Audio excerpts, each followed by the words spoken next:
Hey guys, welcome to Offshoot Comics Off Topic. We're your host, Kirby Kid. Simply Cedric. Also known as David Clark. Cedric Harris. And today we're talking about My Hero Academia Season 2. Plus Ultra. Thank you for doing hard work.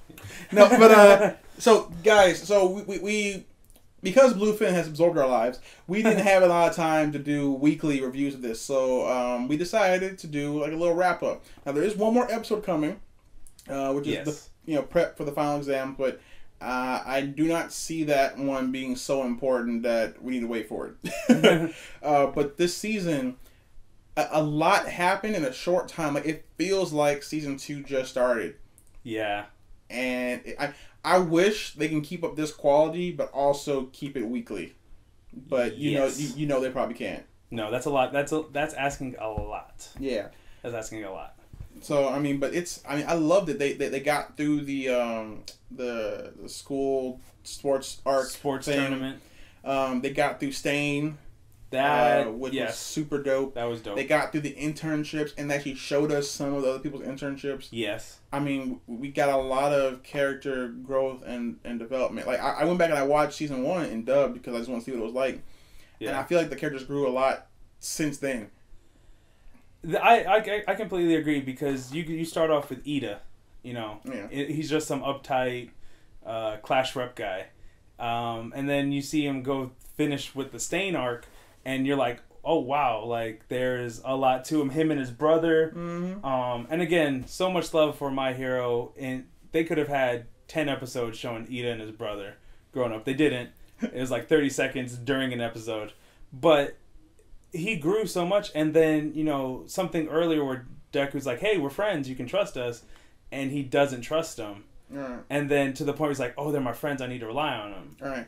And I mean, I loved how, I don't know if it was end of season 1 or beginning of season 2 when they were doing the names. I think it was the beginning of season 2, right? Yeah. Where he didn't know what his name was, like for Eita. And then when he was fighting Stain, like, my name is Ignatium. And like, I was like, yes, because he's like, no, I'm taking the name. Yeah.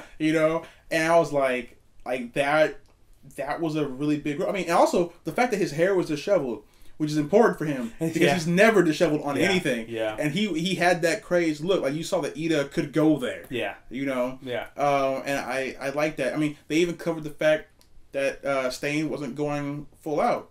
Yeah. That he saw something in Deku. And probably also in Todoroki as well. Yeah. He said there are still real heroes out here. Yeah. You got the spread of the madness because of Stain. People wanted to come out. Yeah. We saw Himiko and the weird dude with the weird parts of his skin that I hate him because his body's not uniform. Guys, everyone out there, I have a thing about skin, which is why I can't watch Parasite the Maximum. I watched it, but like I have a hard time with anything with weird skin. It just because it follows me to when I go to sleep, and I don't like that. But I mean, we saw so much. We all might talking to Deku, the episode when he found out about One for All and All for One. Yeah. Well, and again, but there's so many great characters. Araka, seeing that fire she has, where I need to get better, so she goes to a fighter. Yeah, and she's all awakened. She's like, I have awakened. Yeah. Gunhead martial arts. Froppy. Yeah, Froppy. Oh yeah, her episode was great. Her getting to shine in her internship. Dude, I loved when the octopus guy, because it was filler, but and they even said that. Yeah. And they even told you this next episode is filler, standard anime, but please watch it, and it was great. And so when the octopus guy was like, tell them everything was okay, and she's like, yeah, we over here, come get us. Yeah. Yeah. She's like, I fought worse. Yeah. No, she has. Also, she has. I loved how Ochako was like, Gunhead's so cute. He's so serious, it's so cute. Right? He's like, okay, I'll do it this time. I thought he was hilarious. We got Deku and Gravity Girl moments. Yeah. Which was cool. Yeah. Gran Torino. Gran Torino was super dope. He did not disappoint. We saw Endeavor do some cool stuff with the Nomu attack, Still a far step from All Might, but not bad. Not bad. Not bad for a regular number dude. 2. Yeah. Yeah. A distant number 2. Far distant. Also, I'm looking forward to some things though coming up. Spoiler alert: if you have not read the manga, read it. Read it because we're gonna talk about some manga spoilers for what we want to see coming up. I can't wait to see the introduction of the idea that there's a traitor in UA. because I want to see if they're going to do things differently in the anime. That's going to hint towards who it is. Yeah, there's that. I'm more interested in the summer school and how they grow from there. Yeah, that's going to be a good one. But even still, I love that there's so much for the anime to pull from the manga that they've been doing a good job of adhering to, while at the same time making it in an anime. Right. I'm really looking forward to it. I don't know if this is going to be the end of season 3 or it's going to be even a season 4 thing. All Might fighting All for One. All for One. Because not even the fight itself, even though, spoiler alert, United States of Smash, which is super dope, which I was waiting for. I knew it was going to come eventually, all 50 states. But there's a part after when he points to the camera and says, "You're next," which I know I'm probably going to cry when they animate it. I take back what I said. I don't want the, not the school or the summer school, but I'm just looking forward to everything because you have there's so much. The whole Bakugo situation. Yes. The Bakugo. I won't spoil. I was in. Oh no, this is spoiler territory. Full spoiler, you in the deep water here. Full spoiler. The Bakugo kidnapping. The All Might versus All for One fight. Them transitioning to a post All Might world. Yeah. Oh yeah. That was a really weird feeling. You're like, what's going to happen? Yeah. The 8 precepts. Which is in the current run right now. Deku 8%. Deku. World of difference, by the way. World of difference. World of difference. And even the quasi Deku Bakugo fight. Yeah, that happens. Want to see that? I want to see Ochaku getting jealous at Mech Girl. Oh yeah, yeah. Because she's working on a suit for him. She always greets Deku with her boobs. So I want to see that. I want to see when Deku got punished after the fight. Oh yeah. I want to see Eraserhead. Yeah. Be that teacher that's like, listen, as a teacher, I have to tell you, don't go do this thing. But I know you. You're gonna go do this thing. So go do. Now listen, use your quirk smartly. Yeah. And he's like, "Oh, thank you, Sensei." Like, right. "Oh, you actually do care about us." Right. And I mean, there's so much, and I hope that because they're eventually going to run out of material and have to wait, and they're going to want to wait for the manga to catch up. What I think they need to do is I think they need to animate illegals while they're waiting to catch up with the manga. Give us something else that's canon in that universe. Because with the illegals or vigilante, you could definitely do original stories of other heroes and have it be good content that we're okay with watching until you get back to the main story. Well, it's weird because I actually feel like if they keep this animated schedule as is, then they've been doing the manga is like, I think, weekly? The manga's weekly, yes. The manga's weekly, and dude's been pumping them out. Mm-hmm. And there's a lot of stuff in between what we see now in the anime and what we see now in the manga. They also be covering a lot of stuff, though, pretty quickly.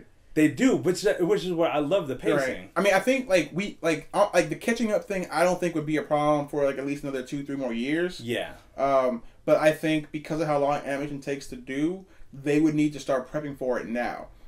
So I think they should at least have a season or 2 of illegals or vigilante in the can, so that when it gets to that point, they can just pop that in and keep going. First opener of the first musical opener of this season, of season 2, had test animations from the summer camp. That's why I thought, if you've seen our other My Hero reviews, I've talked about, you see that summer camp at the end of and we all know anime openers and endings, they like to preview stuff that's to come. Right. They didn't get to it this season. No. It doesn't. But they have it now. But they have test stuff. I think what it is after that first season, they were trying to see, is the popularity from the manga going to transition to the anime? Once they saw that, I think if they're smart, and please Sean, tell me you did this, but I think they just put it into full production to just keep going. It's gonna be popular. Yes. Keep going. Well, and we were just talking about this before, but if you look at the Shonen Jump cover, the Shonen Trinity is no longer there. So, like, who are the big pictures that are going to draw attention?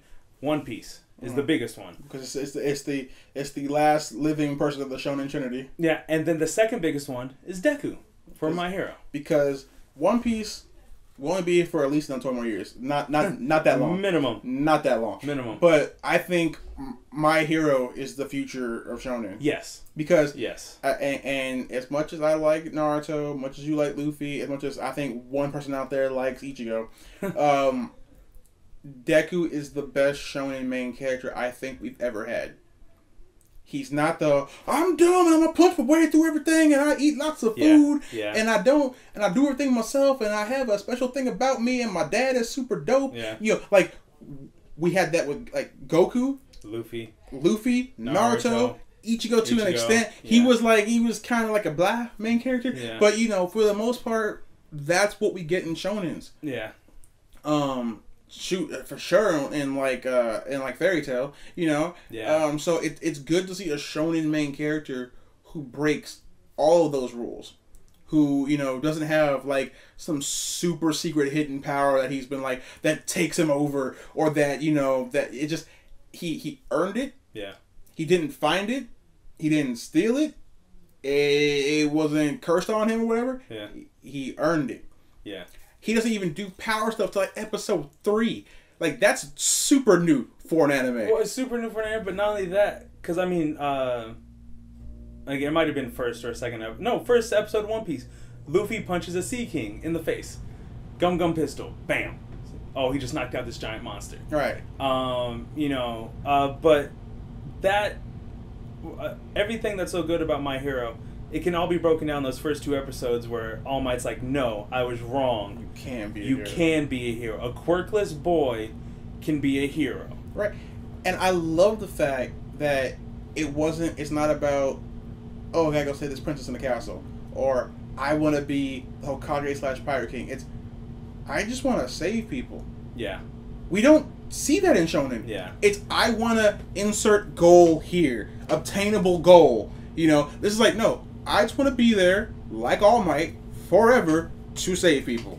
And it's not shown in Jump, but I think there's a renaissance of the shonen type. Yeah, the entire genre is growing up right now. Because even in One Punch Man, which how funny it is and how dope the music is, and they need to come with season 2 quickly. But if you're reading the manga of One Punch Man, they bring up the whole, what does it mean to be a hero in today's society? I mean, like, one of the big moments for me in One Punch Man is after the Sea King fight, and everyone's giving Saitama the credit, saying everyone else sucks. When Saitama plays the villain, he's like, hey, you know, these heroes softened him up, I just came at the end to get the victory. Yeah. And then, you know, what's his face? Robot dude. Genos. Genos is like, this is how you want to be remembered, but he understands. But he's like, my master's that kind of man. Yeah. You know, and it's like that was a deep moment. Because I mean, you would think, looking at One Punch Man, his normal style, or whatever, you think it's gonna be a total joke because, you know, he's ended a fight to go shopping. You know, but then like in the same season, he took the fall as the bad guy so that people wouldn't step on the memories of these other heroes that did the best they could do. Well, not only that, but earlier in that saga, the Sea King saga, he let Moonman Rider drive him around town because he was doing what he could and he didn't want to make him feel bad. Like, oh no, I'll just jump there. I mean, he probably respects Moonman Rider a lot more than some of the powerful heroes. No, well, spoiler. I'm not up with the manga. I'm trying to wait for the anime. Well, does at one point Saitama actually visits Moonman Rider in the hospital? No spoilers. No. But like he visits him, brings him a fruit basket. He is the cyclist of justice. He is. Yes. Justice Crash. Justice Staple. Yeah, I mean, so My Hero is indicative of, along with One Punch Man, is indicative of the growing up of the shonen genre. Yeah. Because the people that made shonen a big force, that were popular, that made it popular, you know, us, our generation, we're now older. We still like the fights. We still like the kind of stories they're telling. We just need them to grow up. It can't always just be yelling about ramen and meat and friendship. There has to be something else than that, because the world is different now. Yeah. And I think My Hero Academia is shown that. Yeah. Which is why it's done so well. And I do not say this very often. My Hero Academia, I think it's actually a flawless show. I can't really argue that. No, because you have heard those words. I have heard those words. I mean, like, All Might's thing at the end when he's fighting Nolan, when he said, "Have you ever heard these words? Go beyond plus ultra." Makes no sense. Still life changing. That whole everything he says in that fight is life changing. When he goes on, he's like, "Oh, made to take me on at 100%, huh? Well, I'll just have to make you submit from beyond." Right? Like, how many? What does that mean? Well, first of all, what does it mean? What does it mean? But how many times in just everyday life you're like, "Oh, this is taking my best shot. Like, I'm doing my best, and I can't get past it." So what do? You make it submit from beyond. That's what Goku used to mean for us, right? That's what you know. I mean, it's just, and then I think a lot of reasons why I think a lot of people in America like My Hero is because My Hero Academia and All Might in particular remind us of what superheroes used to be. Yeah. When things would go bad and they would show up, there'd be the tears and you'd be crying like, "Thank God they finally showed up." Now it's like Superman shows up, he's a dick. He might blow up more stuff than the bad guy. Yeah. You know, they're not all super jaded. They're not all, you know, like they have real problems, but for the sake of the people, they bury those problems inside to be that symbol. Yeah. It's not ignoring the issues. It's for you. I will only show you the smiling face. Yeah. You know? It reminds us of what comics used to be. Yeah. Well, even All Might said that. He's like, "Deku, I smile to trick the fear inside of me." Yeah. And then Deku's like, "Oh." You see it throughout their show. He starts to smile. Him starting to smile right. against Stain. He's smiling even though you see he's nervous. And that's why and that's another reason why I like characters like Hulk as opposed to Superman. Because when Hulk says Hulk is the strongest one there is, he's not stating it as a fact like to boast. He's saying it to himself that no matter how hard it gets, Hulk, I am the strongest one there is. Yeah. That's him motivating himself. Yeah. That's a hero that understands that no matter how scary it gets, I'm gonna push through it. Which is what to me being a hero is. Yeah. You know, and All Might is a callback to what it should be. Which is the whole theme of the show, by the way, is what a hero should be. Well, exactly. Yeah. You know, and I think it's also like a quasi statement on Marvel and DC selling soap and toys and stuff, which is what these heroes are doing in My Hero. Yeah, selling all this stupid crap, like the one for Creaty. Her internship, she was like a model. Yeah, and it's like this, and she said it. This is not what heroes are supposed to be doing. Yeah, and they tell you, no, this is part of the job. This is how we get paid. Yeah, and it's like, but with Deku and All Might, it's like being a hero shouldn't be about getting paid. You know, it should be that kid who got bit by a spider who puts on a mask he made to go out there like, I'm going here to save people. I'm not going out here to get a paycheck. Or even Todoroki, it's like, I want to be the best hero there is to show my dad I don't need him. Right. Because he made my life at home terrible. He made my mom insane, which then she attacked me and, literally scarred me for life. But in spite of all that, he still wants to be the best just to show them this is how you do it. You don't do it like you did, Dad. You don't go into forced marriages and force yourself upon people to make me. You go out there, you do the work, and then you show them that I'm the best. Right. And that's what makes My Hero so great, is that it's got a lot of principles about it. It's got a good message to it, and the message in the context of the series makes sense. Yes. And as long as we don't get a reversal later on, because I know the pull for Shonen Jump to try and interfere must be strong. But if they can just leave this man alone and let him tell his story, I think they might, because of how Naruto ended. Because of All Might. No, because of how Naruto ended, the way I feel like there was a lot of messing around, but that final fight, it was garbage. Well, it was garbage, it didn't make any sense. It needed to happen, but Naruto kind of got to end on its own terms. Well, Naruto ended because Kishimoto was literally at the end of his rope. Like there was no other choice for it to end. And that's on his. He's like, listen, I'm done. Yeah, he said, I'm done. Yeah, like I don't know if you read his interview, but he was like, I got married 10 years ago. I haven't had my honeymoon. I've had 2 kids since then. And I'm done. He's saying, I'm done. And, it wasn't the whole pre-Shippuden thing where there's like, let's do original stuff. Right. Or it's like, the manga's done. We're gonna finish the anime. It's done.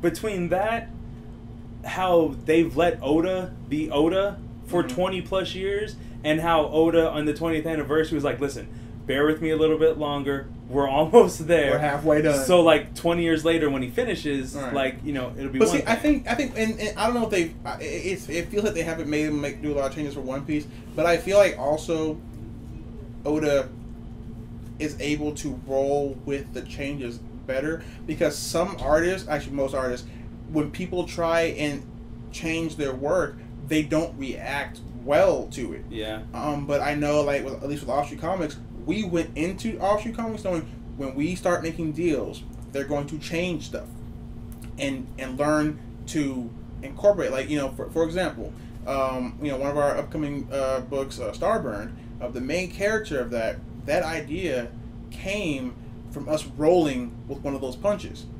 It was not a character I wanted to make. But had I not just decided to, you know, to just roll with it and say, hey, this is what you have to do, make the best of it, I would never have been inspired to make that main character. Yeah. And I think that, you know, they probably have asked Oda to make changes and stuff, but I think he might just be better at rolling with it than Kishimoto. Because Kishimoto might be the kind of kid who just wants to just stick to his vision and nothing else. And that comes through in your work. Yeah. It comes through if you can handle something or not. Yeah. You know, and I think it's a big part of it. And I think if the dude who's doing My Hero, if he can just roll with it, like, please go talk to Oda, hang out with Oda, do a Skype or something, and learn how he deals with it. I think they can keep My Hero to be as pure as possible. Well, I think along with all that, there's a vacuum open at Shonen Jump right now. Right. And they need something to fill it that's not One Piece. Right. Well, I mean, they have 20 years to get something to be... Well, because, I mean, like, yeah, it sounds funny, but, I mean, to be realistic, to fill the void of something like One Piece, when One Piece ends, you need something that's been around for longer than a decade already to step into that role. Yeah, well, that's what... But that's what Oda's even said. Part of what made him work so hard was having someone like Kishimoto in the same, like, in Shonen Jump with Naruto. Right. And I think that was the only competitor. I just looked it up. Hirokoshi is the manga artist for My Hero Academia, which he was born in '86, so our generation growing up with that same stuff. I think with him working with One Piece, seeing that as, like, you know, a bar to go to. Right. And then hopefully getting the freedom from Shonen Jump to be like, hey, work your magic, because you have something that's good here. Let's not weigh it down with fillers. Let's not weigh it down with unnecessary rivals. And let's just tell this story, because it is compelling enough to see how Deku becomes the best hero of all time. And, you know, maybe Shonen Jump has looked at, you know, what went wrong with Bleach, what went wrong with Naruto, and figured, and learned, let's learn from this. Yeah. Because what's the difference between Naruto and One Piece? I cannot tell you for the life of me an instance of that we know the studio interfered. I can tell you off the top of my head that the creation of Sasuke and then later on the creation of Taka was a direct interference from Shonen Jump.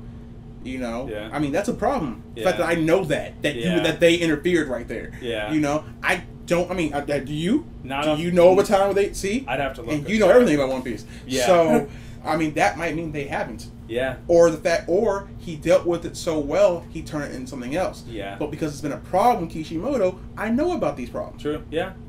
You know, and so if they can, I really think the only thing that can stop My Hero Academia is Shonen Jump. Yes. That's it. That's the only thing that can stop it. Yeah. So Shonen Jump, you got a gem here. Step out of the way and let the man make you money. Yes. Also, fighting game. Well, fighting game and all the merchandise. Since Anime Expo this year, which was in July, we've been to a few cons thanks to our job. More than a few. Too many. I'm seeing more. Each con, I'm seeing more and more My Hero cosplay. I'm seeing more and more fan art. By the way, the UA jumpsuits have replaced the Survey Corps capes. Yeah. Yes. Plus, the jumpsuits are awesome. They are awesome. The school uniforms are awesome. You can buy Deku shoes, those red shoes that he wears. You can buy those. But people cosplay things that they like, and then people piggyback off that. It's like, oh, it's cool. Let me do that. Right. And My Hero, you can see there's a lot of people, and not just Bakugo and Deku. There's Todoroki, Gravity Girl, Creati, Froppy, All Might, Froppy. There's tons of characters to choose from that people do. I would buy SH figure. I don't buy SH figure arts because I'm a model kit person. I buy model kits. Yeah. I would buy an All Might SH figure art, and then I'd buy one of Nomu, just to create the recreate that scene. Recreate that scene. You know, but like there's so much room to do stuff here with My Hero. Yeah. That I hope they capitalize off it properly. You know. But yeah, guys, season 2 was really well done. Yes. I will never have enough things to say about this. Yes. Also, Toonami, you need to be airing this, because I want to hear Tom say, just say, like a little catchphrase at the end of it when they announce a new anime or whatever. Yeah. Like See Ya Space Cowboy. I want to hear him say, "Go beyond." Only Toonami. No, I mean, I can see it now. Toonami, here you go. It's not free, pay me. But, this Saturday, get ready to go beyond. Plus Ultra. I mean, it writes itself. Right? It writes itself. Toonami is proud to present the future of Shonen Jump. Because One Piece failed on that. Naruto, I don't know who's watching it still. Bleach is gone. As long as it's the pain arc, I'll watch it. I think we're definitely the pain arc. Now we're into the he was the coolest guy arc. No, replay the pain arc. But I think make jump to American television, because you have a dub already. Just make that jump. Yeah. And start with the merchandise, because it has the ability. An official UA jumpsuit in me and Cedric sizes. In human American sizes. Yes. So like 6'2", 300 pounds. Yeah, normal American. Yeah. But anyways, guys, that's it for this video. Tune in the next weekend or so. We're gonna be doing some different videos. We're gonna be trying to re-record the top 100, and we're also gonna be doing some unboxing videos and some Gunpla reviews. Yeah. We're trying something new out. We're bringing on a new team member, and it should be fun. Oh yeah. Anything else you wanna? Subscribe. Tell your friends. Yeah. Share the video. We're dope.